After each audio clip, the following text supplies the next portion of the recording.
بسم الله الرحمن الرحيم. السلام عليكم ورحمة الله وبركاته.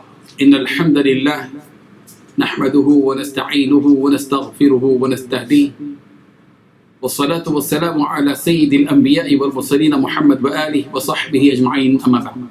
حاضرین و ناظرین، یہ درس نمبر 956 ہے، 956، اور آج سورہ یوسف کی 3 آیتوں کی تلاوت اور تشریح کی جائے گی۔ آیت نمبر 38، 39، 40، 38، 39 and 40۔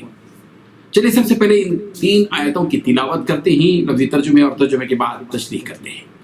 اعوذ باللہ من الشیطان الرجیم، بسم اللہ الرحمن الرحیم۔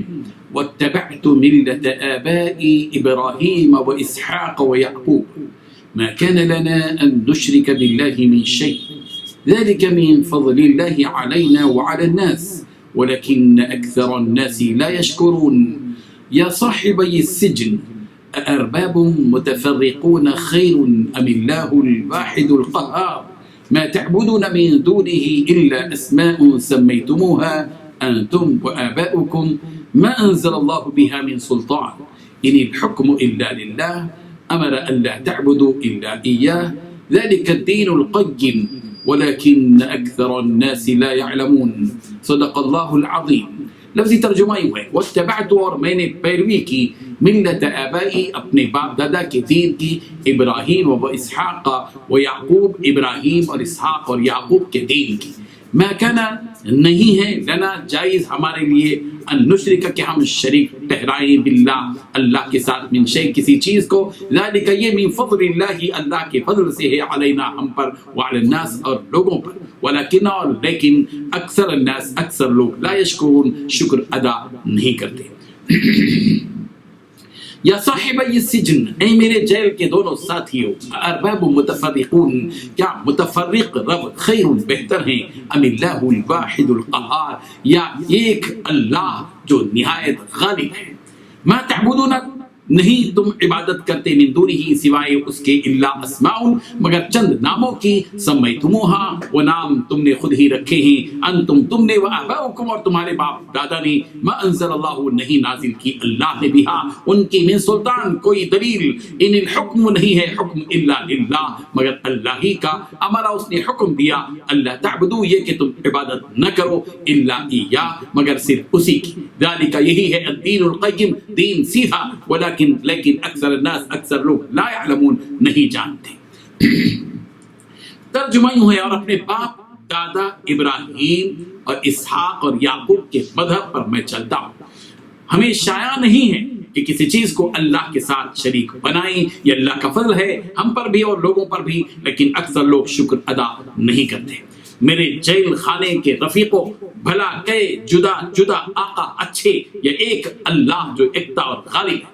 جن چیزوں کی تم اللہ کے سوا پرستش کرتے ہو، وہ صرف نام ہی نام ہیں جو تم نے اور تمہارے باپ دادا نے رکھ لیے ہیں، اللہ نے ان کی کوئی سند نازل نہیں کی۔ سن رکھو کہ اللہ کے سوا کسی کی حکومت نہیں ہے، اس نے ارشاد فرمایا ہے کہ اس کے سوا کسی کی عبادت نہ کرو، یہی سیدھا دین ہے، لیکن اکثر لوگ نہیں جانتے۔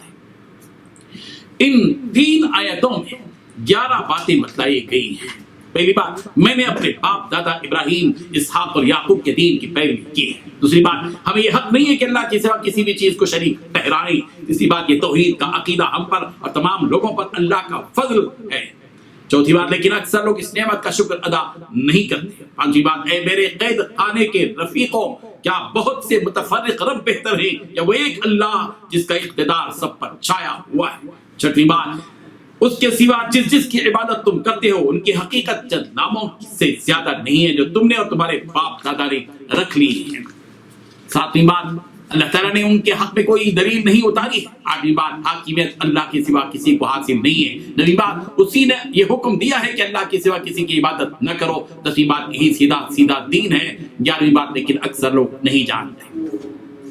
بزرگان محترم، حضرت یوسف علیہ السلام نے اپنے قیدی ساتھیوں سے اپنا تعارف واضح انداز میں پیش کر دیا، اپنا انٹروڈکشن دیا کہ میں ان لوگوں میں سے نہیں ہوں جو اللہ اور آخرت کا انکار کرنے والے ہیں، اور یہ فرمایا کہ میں اس دین پر ہوں جس دین پر میرے ابا جان حضرت یعقوب تھے، میرے دادا اور حضرت اسحاق تھے، اور میرے پردادا حضرت ابراہیم تھے۔ ظاہر ہے کہ ان میں سے کسی نے بھی شرک کا کوئی کام نہیں کیا، یہ سب توحید پر نہ صرف قائم تھے بلکہ وہ توحید کے علم بردار تھے۔ اس کے بعد حضرت یوسف علیہ السلام نے ان قیدیوں سے یہ بات بھی بتا دی کہ ہمارے لیے یہ بات درست نہیں ہے اور نہ یہ ہمارے لیے زیبا دیتا ہے کہ ہم زمین و آسمان کے خالق و مالک کے ساتھ شرک کریں۔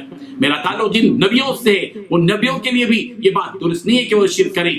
ہمارے باپ دادا نے نہ کسی فرشتے کی پوجا کی، نہ کسی جن کی پوجا کی، نہ کسی انسان کی پوجا کی، اور نہ ہی انہوں نے کسی ایسے بت کی پوجا کی جو نہ سننے کی طاقت رکھتے ہیں اور نہ ہی دیکھنے کی طاقت رکھتے ہیں۔ حضرت یوسف علیہ السلام نے توحید کی اس عظیم نعمت کا تذکرہ اور شکر فرمایا کہ ذالک من فضل اللہ علینا وعلی الناس، یہ ہم پر اور دوسرے لوگوں پر اللہ کا بڑا فضل ہے کہ انہوں نے ہم کو توحید کی نعمت عطا کی، اور یہ دین خالص اللہ نے ہم کو عطا کیا۔ اللہ کے بندوں کو چاہیے کہ وہ توحید کی اس نعمت کا تصور کریں اور اپنے اس رب کی اس نعمت کا تذکرہ آپس میں کرتے رہے کہ اس رب الجلال نے انہیں توحید کی سب سے بڑی نعمت عطا فرمائی۔ اگر ہم کسی مشرک کے گھر میں پیدا ہو جاتے اور مشرکانہ زندگی میں لگ جاتے تو پھر ہمارا انجام کیا ہوتا؟ ہر مسلمان کو توحید کی اس نعمت پر شکر بجا لانا چاہیے۔ اسی لیے اللہ تبارک و تعالی یہاں اپنے بندوں کی شکایت کر رہے ہیں کہ وَلَٰكِنَّ أَكْثَرَ النَّاسِ لَا يَشْكُرُونَ، لیکن اکثر لوگ اللہ کا شکر ادا نہیں کرتے۔ اے اللہ، ہم بادیدہ نم اپنی اس غفلت کا اعتراف کرتے ہیں، ہمیں احساس ہے کہ ہم واقعی مجرم ہیں، ہمیں اپنے فضل و کرم سے آپ کی اس نعمت توحید پر شکر کرنے والا بندہ بنا دیجیے، آمین۔ حضرت یوسف علیہ السلام نے اپنے قیدی ساتھیوں سے خطاب کرتے ہوئے مزید فرمایا اور یوں ذہن سازی کی اور توحید کی طرف ان کی توجہ مرکوز کی۔ یا صاحبی السجن ارباب متفرقون خیر ام اللہ الواحد القہار، اے میرے جیل کے ساتھیوں تم ہی بتاؤ، اپنا دماغ لڑاؤ، اپنے دل و دماغ کو حرکت میں لاؤ اور اس بات پر غور کرو کہ جدا جدا بہت سے معبود بہتر ہے یا وہ ایک اللہ بہتر ہے جو اپنی ذات میں اپنی صفات میں تنہا ہے، اکیلا ہے اور زبردست ہے۔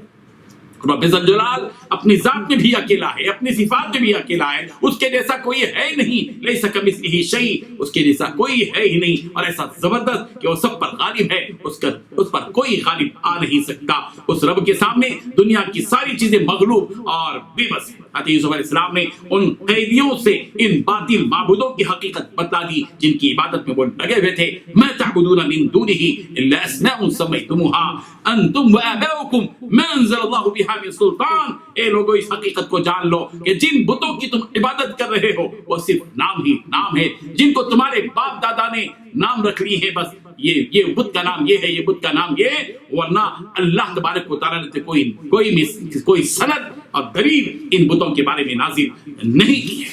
یہ ہے وہ پیغام جو ان آیات سے ملتا ہے۔ اللہ تبارک و تعالیٰ ہمیں حقیقی معنی میں توحید کے اس پیغام کو سمجھنے کی توفیق عطا فرمائے۔ وآخر دعوانا ان الحمد للہ رب العالمین۔